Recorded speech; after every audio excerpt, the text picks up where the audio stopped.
What would you say your favorite thing to cook is? Nothing really. I just want the food ready for me to eat. So I know you do.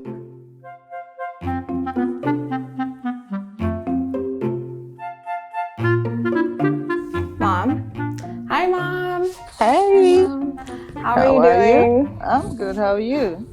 I'm good. You look great. You too.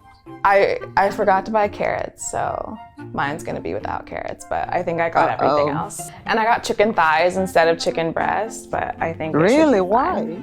It's I just like chicken thighs. I got the boneless, skinless though. Just let it be known that your mom does it with chicken breast.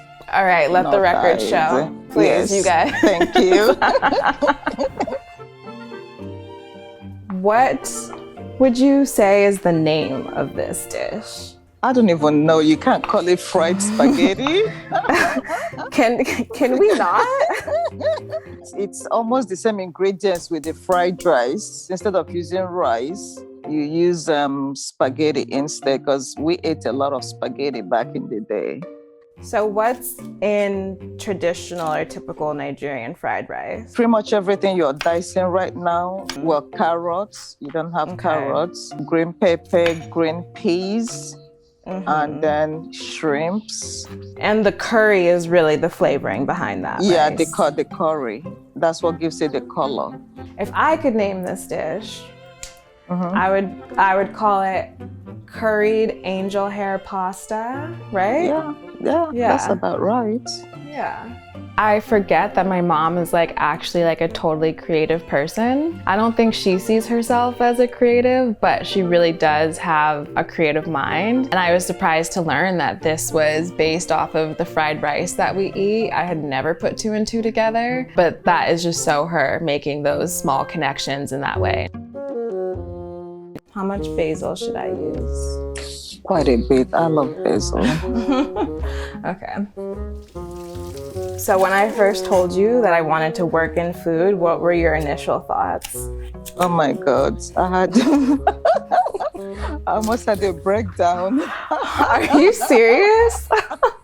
You were supposed to go to college and get your master's degree and have these executive jobs. Was I? Well, in my head, that's what it was supposed to be. I don't think I knew anyone ever growing up that had a job like this. Me neither, didn't. Once I figured out that it existed, I felt like I was already kind of too late to get started. So when I quit my job and I got the restaurant job, it was just because I was like, I need to get closer to food, at least somehow. That was when I had the breakdown. I'm like, I can spend all that college money for you to work in a restaurant. But I made way better money at the restaurant than I ever made at any of those marketing jobs. True.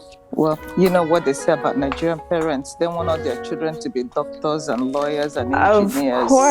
Of course. Yeah, it feels very full circle for us to be doing this together right now. Who would have thought?